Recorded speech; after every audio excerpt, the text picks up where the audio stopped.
Asteroid of fear.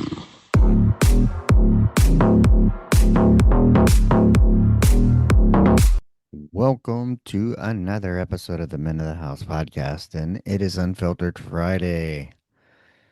You hear me yawning. It's been a long, long week. TGIF. And it's a half day. Thank goodness for that, too. Kind of, I guess.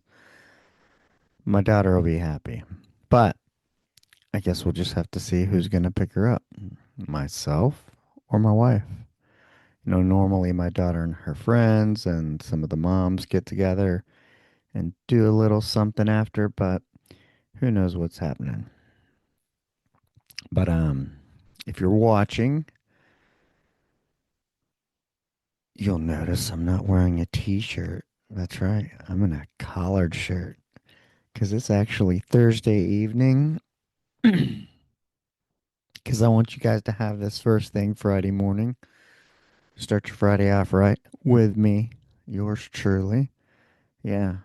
I'm in a collared shirt, got the wedding ring on. What? Yeah, we had a bridging ceremony to go to today at the school, so everybody was dressed up. It was nice. Um, and I was tired. I came home and I kid you not, I fell face. I turned on the news and I just laid down face first on the bed, sideways, and passed out. Make sure I'm recording here. Yeah. Woke up like an hour later, and here we are. I was going to record. I was kind of dreading it. I was like, man, I am tired. And I just passed out. And I think sometimes that's the best sleep when it's just that organic pass out. No alcohol, no nothing. Just going all week. My daughter's had a lot of events. We've had field days, kickball tournaments, lots of outdoor things. It's heating up here in Texas in the 90s. Uh, when I take my walks now, especially if I'm outside, I'm doing the camelback and, I'm noticing the water weight change because I weigh myself daily. So, yeah, you got to stay hydrated out there, people.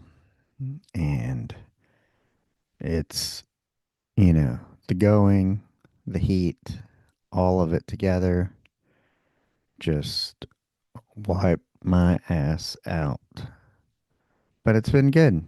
Our oldest daughter came up to visit her little sister, which she was happy about. Spent a couple of days, and it was cool. They got to spend some individual time together because my wife and I both worked a little after hours, but it was cool because she was able to take her and they would eat and just hang out here at the house and whatnot. But yeah, I thought that was cool and it was really nice. And it was just a lot of good stuff today at the awards.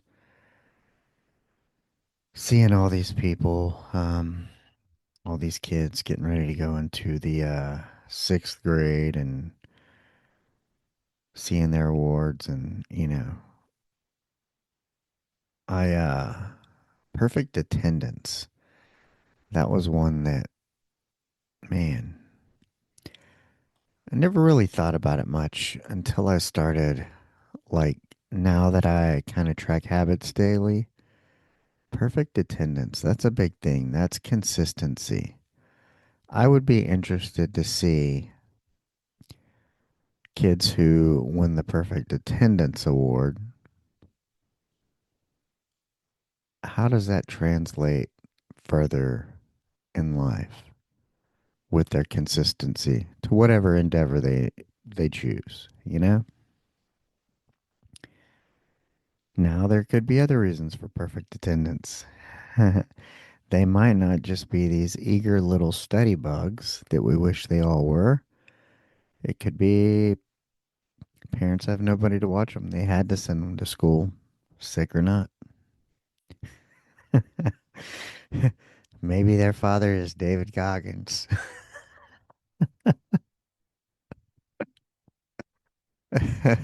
You going to sick, or you going to school, punk, fool, sick, like it or not. Don't be a bitch. Go to class, learn something. Uh, there's this whole swath of influencers that are just super hard, no holds barred. Good for them. You do you. If that's how you need to be, then hey, some people need it. Um, what else amazed me that I wrote here that I got here on my laptop? Oh, oh, that was definitely cool. Seeing some of the little kids at the award ceremony today, wearing their cowboy hats, and you know, her school kind of encourages that. They don't. I don't know about baseball hats. Maybe, yeah, it's an art school. I think as long as it's not, gang related, implicated, which I don't think there is. I don't even know what they call them. So the Caldwell Stars, maybe something like that. That's because I think they have soccer in junior high. They don't have high school. It's not. Yeah, they're into other stuff. It's like a, it's like a nerd school, but for arts and kind of nerds. Yeah, they're cool nerds. So I don't think they would have a gang, the Caldwell Stars. Um, but yeah, so the teacher there, he's really cool. He's moving on. I think they created a position for him as the director of innovation, um, which I'm very happy for him. I think he deserves it. I know all the parents and teachers wish he was staying to be the principal because he's just great at it. But yeah, he deserves more too. And I'm sure if what he did at this school and he takes that into the school district, um, man, yeah, it could make school what school needs to be. And I support that. As long as bureaucracy, politics, and money and bullshit don't crush the intention and spirit of what the position should bring. Yeah, there we go. How about that? Put that in your pipe and smoke it. Take that as you will. I did interview a pipe maker, Ryan McCauley. Go check that episode out. Great episode. Go Smoking Barrel Briars. Follow him on Instagram. He just had a really cool piece that I really dug. I think it was called the Parrot Piece.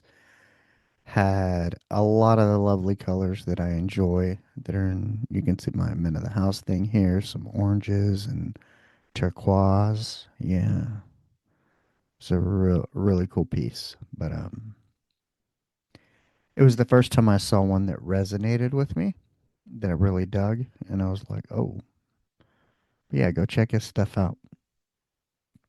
Um, what else did they had some? They gave some speeches and different things, and um, one of the cool things, one of the little speeches they gave was they discussed where one of my daughter's little friends, I guess one of the teachers, there was so much going on and maybe they were overwhelmed and the teachers were worried about the kids, like, are the kids okay, and whatever this was that was going on. And the little girl asked the teacher, well, are you doing okay? And that was a big moment, and I thought that was really cool. I love the story, and I think that whether they're getting that in school, at home, I know her parents. I like her parents. Um, I'm not naming any of these people, of course. If you know who you are, you know who you are. But good people, that means that they're giving them something at home that are making little thoughtful human beings that are considerate of others. Um, and some of it could come from experience because I know sometimes this girl gets a hard time. So, but growing up is hard.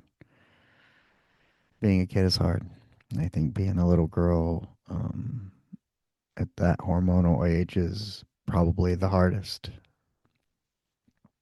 And I just always try to be cognizant of that, especially with daughters.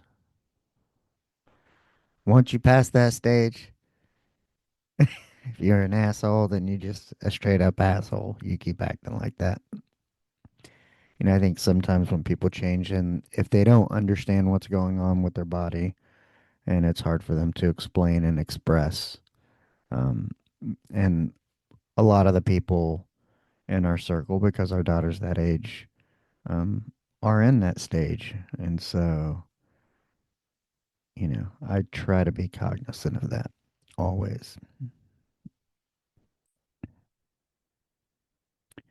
And then my daughter got an award too, which I thought was cool. She got an award for a class that she's not even in. And, she took, it was where I know I've done an episode where she was part of a play and she worked on some of the design stuff and designed like one of the main stage pieces for the Junie B. Jones play. She didn't even tell us.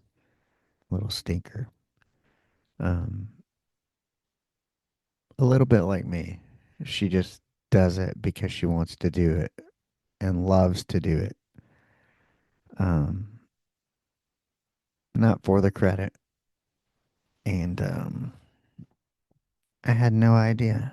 And then, so it was really neat. Her teacher gave her award for, she's like, this person is not even in my class, but uh, has given the most, not the most, but um, for a person who's given like a lot of outside effort and input to the design for the productions and not even in the class, so voluntarily, um, just for the love of it.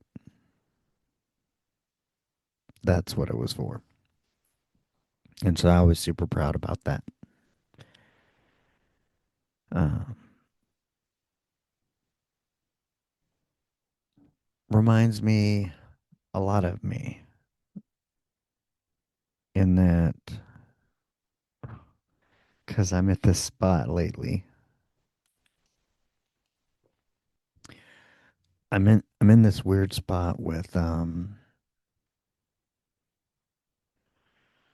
like let's say the podcasting accountability, um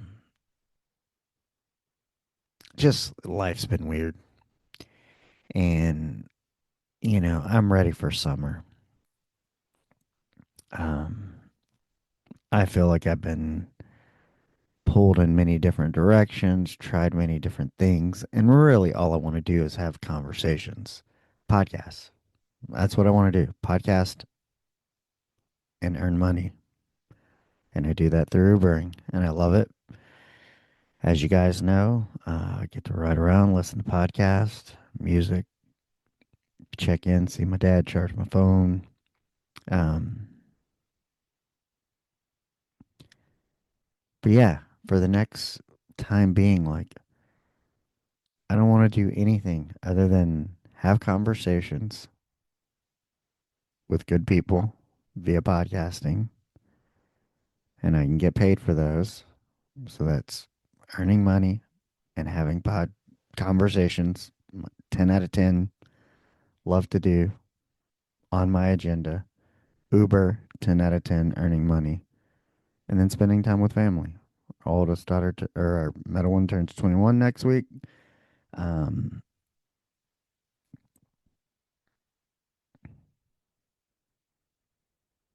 yeah, I feel like running around, whatever. I have people who I do accountability coaching with, and I will continue to do that for them because I enjoy that. But I'm not out here, no, not advertising it, not about it, not really interested. No, I want to make money, spend time with family, have good conversations. And I feel like I've been doing less of that until last week. I finally got that. I finally got everything arranged with Uber that I needed to and kind of got back in the routine and, getting back to my formulaic methods to where if I'm not making a certain amount within the first 2 hours, I call it quits. But blocking off my schedule, um, it's about to go full bore. And then I have a whole list of like non Podmatch people that I want to interview, some dream clients who I want to interview them. They have no idea. I have people who we know we want to have a conversation. They're on that list. I need to mark that off. Um, but it's that whole thing of doing more of the things you love to do because you love to do them. You know, there I know I've discussed this before, but there's this whole thing of kind of like you should have a business and be selling something and your podcast should support that. Fuck that. If it does, it does. If it doesn't, it doesn't. I don't care. The podcast is the podcast. The podcast is about telling stories, having conversations. What's the story of the person to the right or left of me?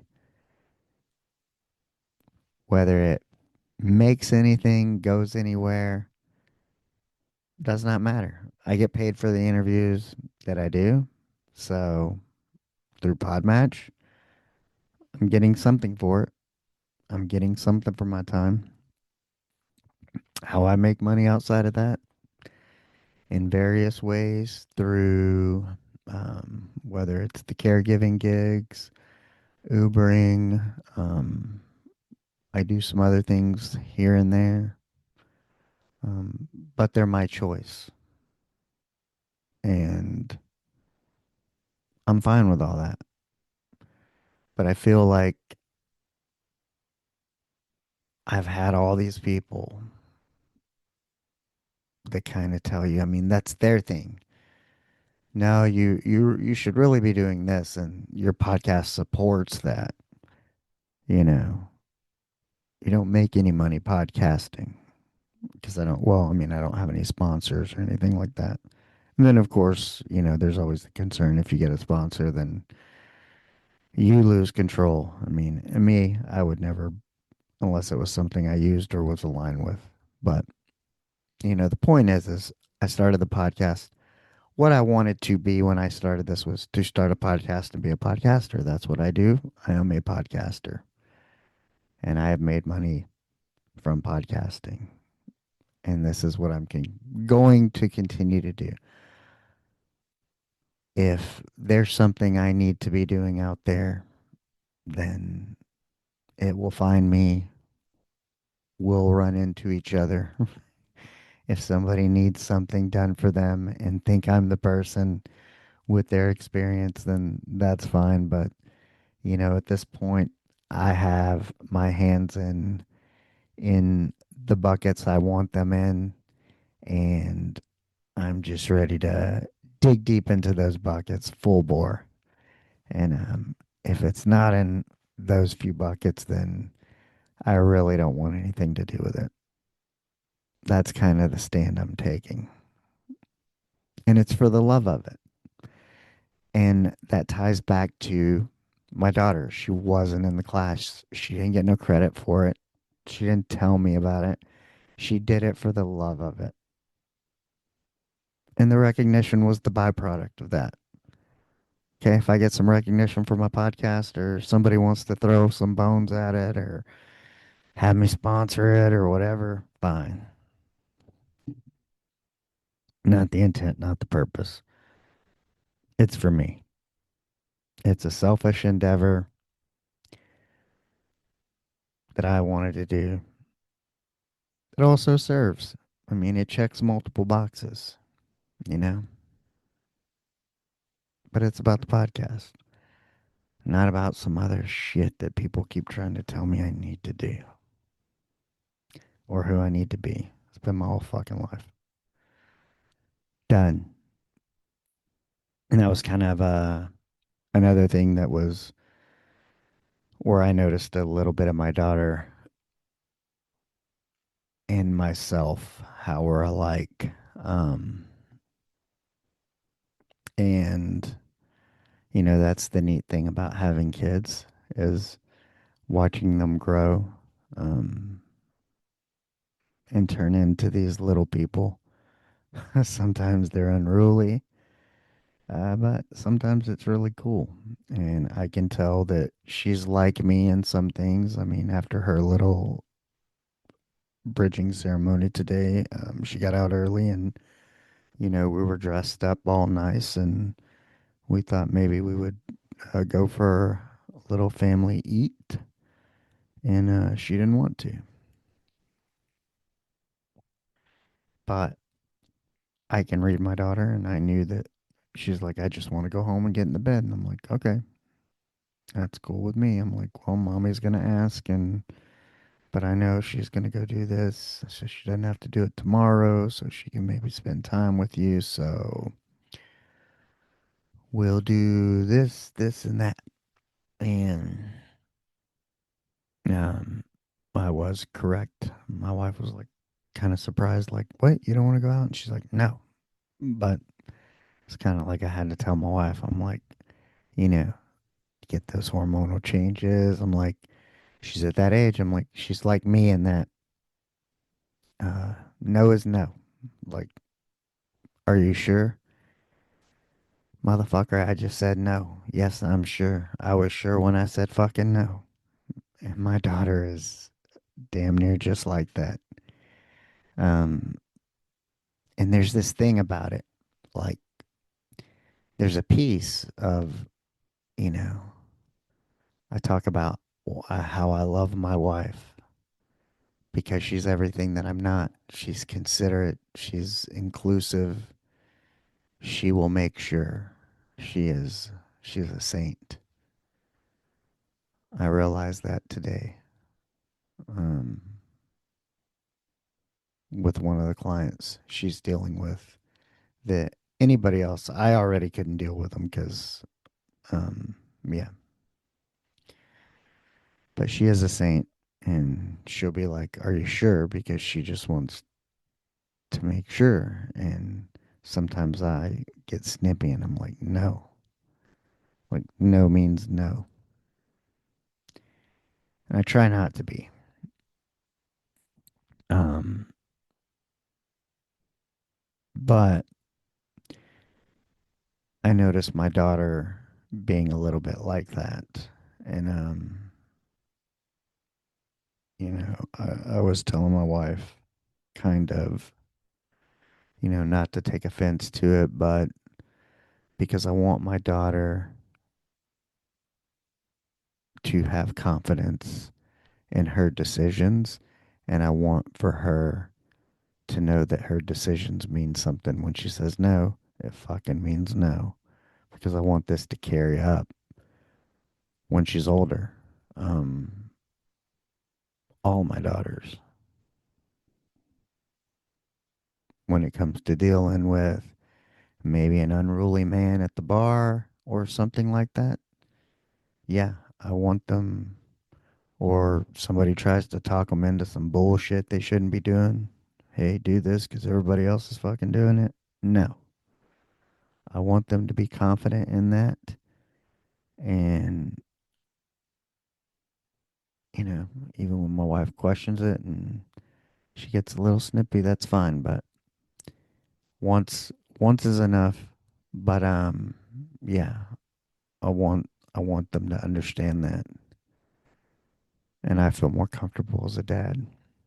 I'd prefer to have that quality because I do not want any of them getting talked into some bullshit by stupid people whose parents didn't give a fuck about what their kids did or how they thought or whatever. So, yeah, I'm not going to call this out. I did see a pink Cybertruck, like the Mary Kay of Cybertrucks. Oh, let's see, what else did I have? Yeah, the interesting thing is kids too. They're at that age, man, where they grow like wildfire. There were some kids like they were calling the kids to the stage, and I hadn't seen some of these kids since November, since my daughter's birthday. And man, 6 7 months go by, and these kids grow up like weeds. But you know, in that like 11 to 12 range, kids they're losing baby fat and they're getting taller and they just look totally different. Um, but it's pretty neat to see, I think, as parents. And then one of the other things that I kind of thought about was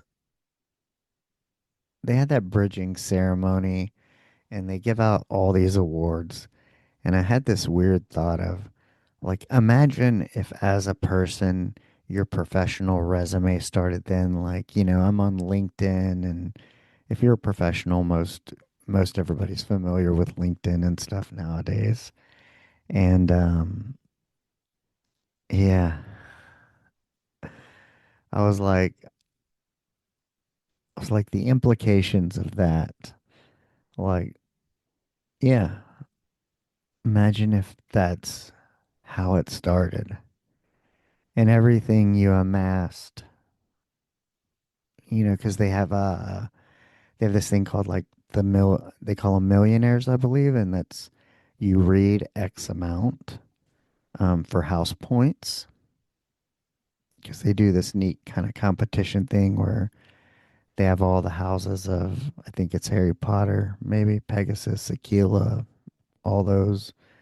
And there's different people across the grades, and that's how they kind of integrate and make friends across the school and familiarize people. And but the houses are always competing, and so yeah, you'll get these kids who are real avid readers, and if they read X amount, probably a million words or something, then I guess they're millionaires. But I had this real nostalgic moment that I was like, man, I would love to have gone. I would love to be in the fourth or fifth grade right now doing a readathon, where you had to like clock and it's like How to Eat Fried Worms or Ramona and Beatrice. I think I read the whole Little House on the Prairie series. Then I got into like some books like Wingman. And then I think by the time I was probably in junior high, when I was probably 12 or 13, I was reading like Force Recon Diary 1969, Force Recon Diary 1970 about a Navy medic who was part of Force Recon. Um, but yeah, I was like, what stops you as an adult? You can read all you fucking want. You don't have to, not even for credit. But I was like, yeah, just as a kid, your only responsibility.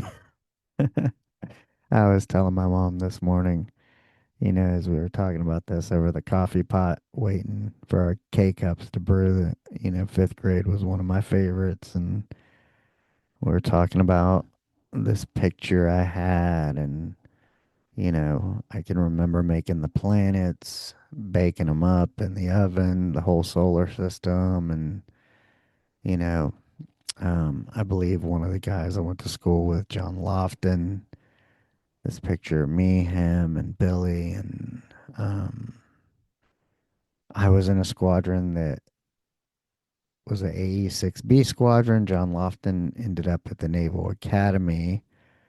I think they're swimming and flew AE-6Bs maybe. And I believe he went back as a civilian, maybe doing demining or something, and possibly lost his life that way, from what I've looked into, because he left shortly after fifth grade. But I still drove by the house. So, yeah, that was kind of something I was thinking about.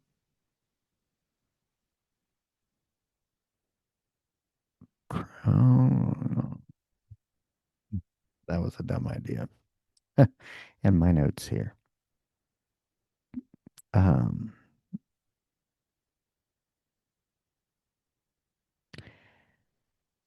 yeah, here's kind of one thing. I remember Ubering. The frustrations already starting of kind of these people. It's a type of person. I'm waiting at the bar for 10 minutes of a pretty damn near empty restaurant with the order sitting right there. Of course, you can't take it. There's a sign, don't just take the orders. Wait for the person. And, there's people walking by pretending to work in this empty restaurant. I've seen it. I'm sure I've done it. And everybody's like, oh, they'll be with you in a minute. Yeah, yeah, yeah, yeah. And then he comes up, the bartender. Oh, yeah. Oh, can you confirm it? And there's something about that. I don't know what it is. This whole like, these some people that are like, I need to see you confirm it. Like I'm gonna fucking, I showed it to you. Like I'm just gonna run off with the food. Like once it leaves like there, I have it. I'm responsible for it. If it goes missing, if it doesn't get delivered, well, I picked it up. Whether I confirmed it or not, I can confirm the order in your face and then get to the car and cancel it if I want. Okay? So you're all of a sudden going and above beyond. You're that person. There's always that person. They say there are no stupid questions, but sometimes there are fucking stupid questions. And there is that person. And sometimes they sit at the front of the classroom and raise their hand for every stupid fucking question. And it's like, oh, you've been fucking off in the back for 10 minutes. And, now all of a sudden you want to do your fucking job. And now you want to overdo your job and irritate the fuck out of me. You know, can you confirm it? Can you confirm it? Oh, now you're showing me that you're Mr. Thorough, Mr. Every Step. You know, come out polishing a glass. You know those people. Everybody knows those people. Guy who's got a fucking telephone up to his ear, nobody's on it, pretending to talk. Yeah, fucking bullshit artists. The world is full of them. It's like, motherfucker, I am trying to get somebody their shit. and I'd like to get it to them fucking hot. Okay? Okay. Huh. I'll mark off that I love my wife again. Let's see. We got only old Lappy Top. Yep, we got Mr. Bartender. Oh, there's always that interesting little uh um stick to the outside of the supermarket, stay away from the center of the supermarket. You know, um, the box stuff, your frozen stuff. I go, this is no shit where we live. What happens when they fucking stick the freezer aisle on the outside? Actually, frozen vegetables and all that stuff is good, but picked it, picked it ripeness and flash frozen to maintain all the nutrients. Man, I sound like I should be working for Dole. Come on, Dole, hit me up. I'll do a little ad read for you. I love frozen fruit. Um, I like taking grapes, freezing them. It's kind of like my new crack. And Fruit Riot frozen grapes are literally like my crack. And I'm gonna try the cherries soon. Get in on some of that. But I haven't bought any. I like freezing blueberries. I haven't tried eating straight frozen blueberries from the freezer section like a bag. I wonder texturally how different they might be from when you take a fresh one and freeze it, just due to the water content versus the flash freezing. But I might have to give that a try. But yeah, the other notable thing that happened to me yesterday, I believe, was a lot of times when I'm Ubering, Uber will tell me, go out from 5 to 8. That's like your good time. But who, when you go out right at 5, you're kind of taking that chance. Yes, you can get some orders, but then you're fighting 5 o'clock traffic to deliver it. And, maybe you end up with one order. So unless it's really big or something good, or it takes you away from town, then it's usually not worth it. So yesterday, I don't know where I'm at. I don't know what I'm doing. I'm getting ready to Uber. Maybe I'm Ubering and I have to pee. I'm like, oh, the park. So it's nearing 5. I can pee at the park. And I'm like, how about this? I'll get in a 45-minute walk or so, get some extra steps in, and let that 5 o'clock traffic pass on by. And then I'll hit back up on the Uber, and life will be grand. Check, check, check. I'm going to get some steps in while I'm listening to a podcast. 10 out of 10 favorite. Then I'm going to earn some money. And I finish this podcast. I'm deciding on the next one. Find it. Hit select. And sometimes you go onto a new one and you get the little spinning. It's gearing up. It wants to turn on. I'm like, maybe it's the signal, but I got all the bars. No LTE, no 5G, nothing like that, but all the bars. And nothing. So I'm like, well, I'll try some music. Nothing. I'm like, maybe, close out everything in the background. The only thing going is my Whoop. I try everything. So finally, I'm like, okay, I'm going to pull over to the picnic table in my workout because Whoop's attached Bluetooth. Um, Reboot the phone, let it reconnect cellularly to the tower, whatever. I guess they say it's good to do that every once in a while. And so, yeah, pull over, sit down at the picnic table, turn it off, and I go to turn it back on. And, because I want to keep it charged for when I Uber, because when you Uber, it's running all the time and it likes to go down. So I had it on a battery pack in my Camelback. So, little battery pack in the outside pouch. And so it's kind of plugged in. Reboot it.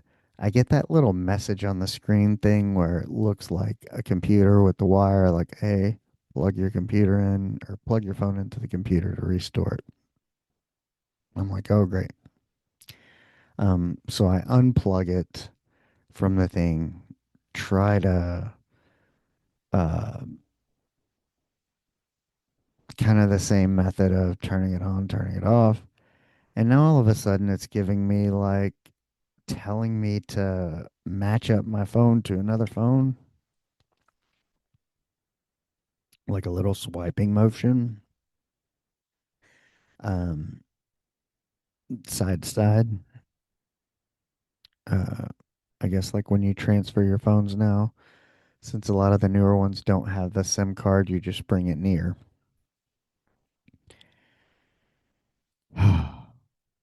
It's between 5 and 6. Everything's closing at 6. And I'm going to be honest with you, and I'm going to sound dumb.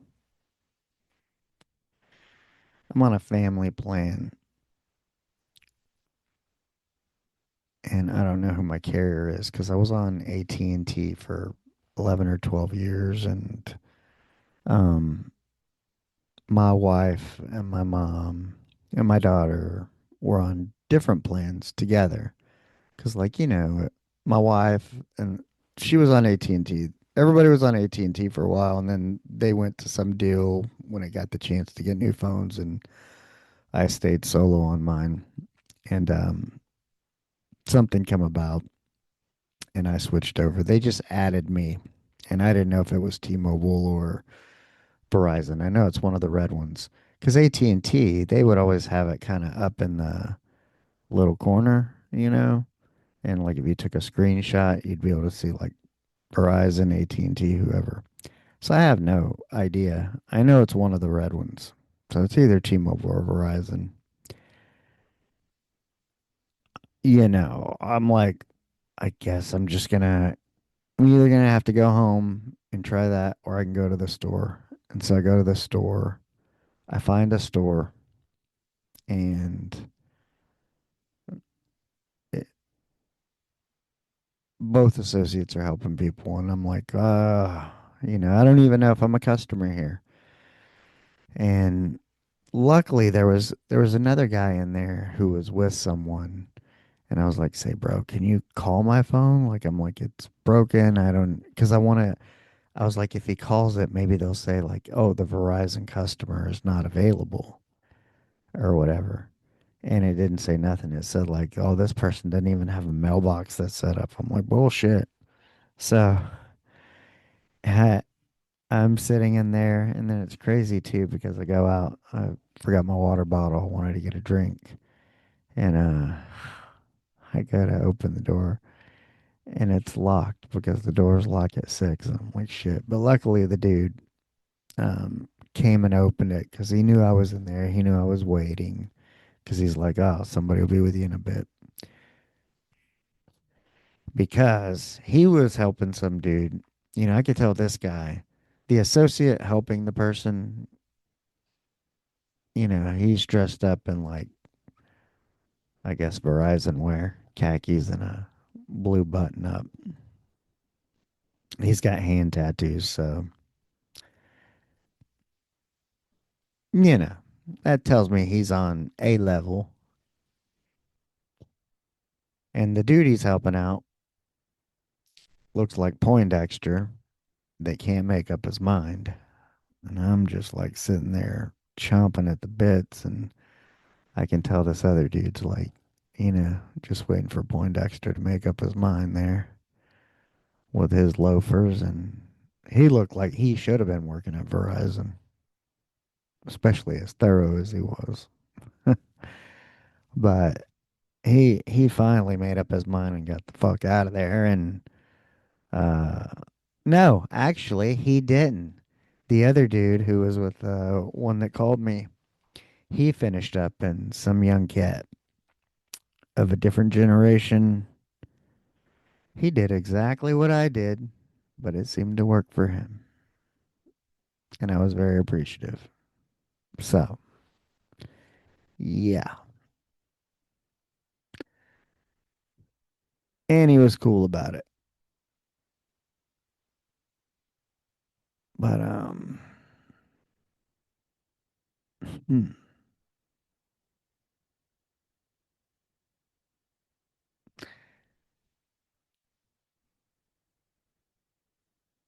I was like, should I end with funny or should I end with serious? We'll end with funny. I'll talk about a couple of serious things that one I don't know if I want to yet, but the other one I will. They're semi-related.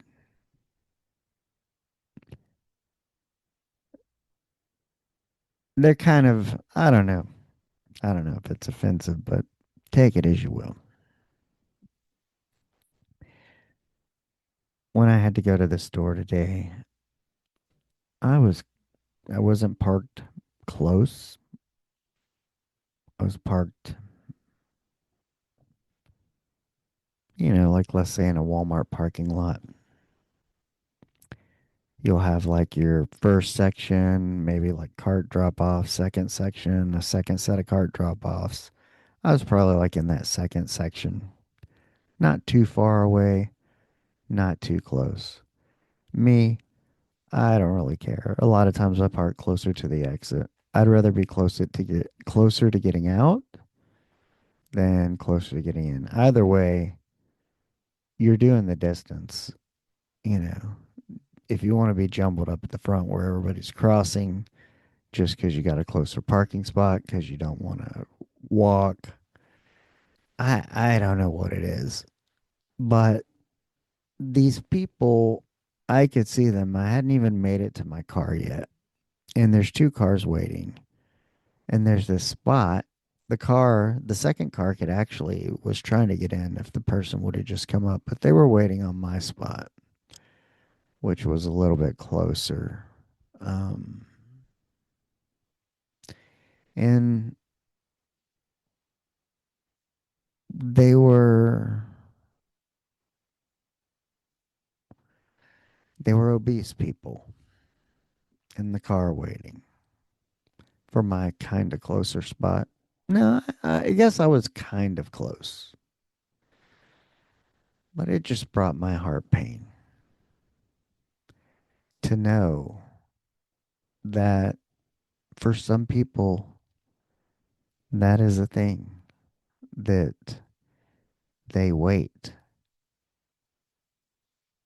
They almost have to wait because their movement is limited, because it's painful for them to walk that far, maybe. I don't know. I don't know. It hurts me on an emotional level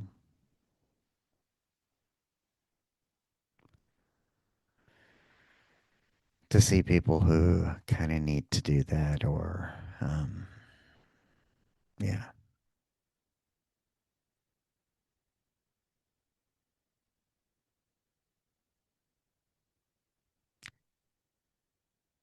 But if maybe they would park further away, do those walks, then that wouldn't be necessary. Those are the people I want to help. Those are the people, if they need accountability, 100%. You know, I feel bad for calling it out or noticing it in a way, but that's the only way to fix it because I feel bad for them because I know it's painful. I know it's painful to look that way. I know it's painful to feel that way. Um, Comes with a lot of problems, comes with a lot of medication. Comes with limitations of not being able to do things maybe with your kids or what other people do. So, yeah, it bothers me. And then the other thing that bothered me was I was at a stoplight and, you see people on the corner walk up and down the sidewalk, hungry, veteran, blah, homeless, need help, whatever the case may be. This one, I don't know if I ever do open mic, it'll probably be a joke. Um, I'm sure somebody will have some crazy thought about this, but see a person with a sign that says they're hungry, but they're obese and overweight. Yeah, I don't know. I don't know about that. How does that jive?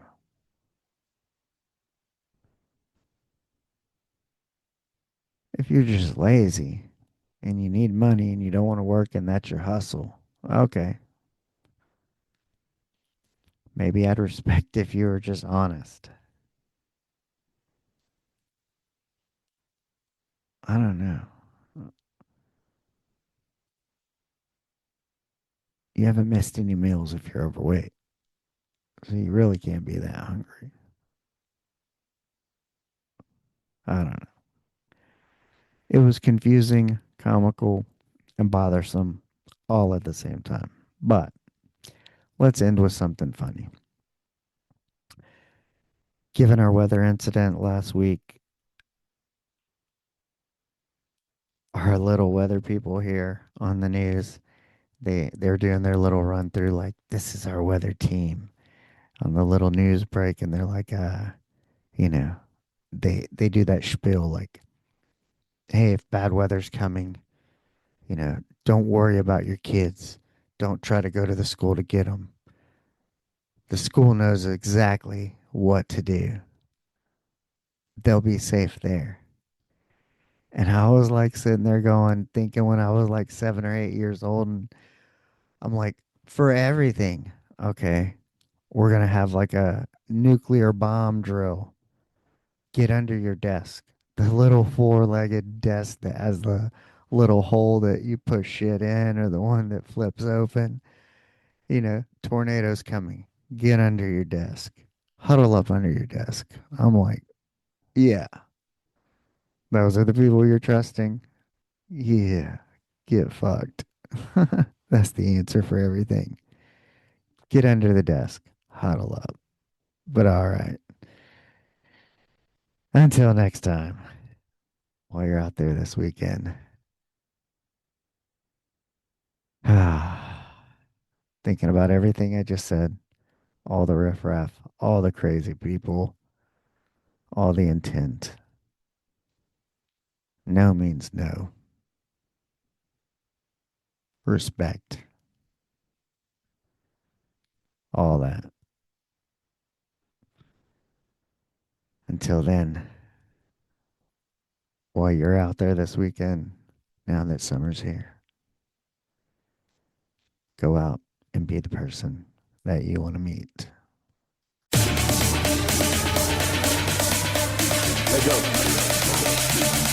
Asteroid of fear.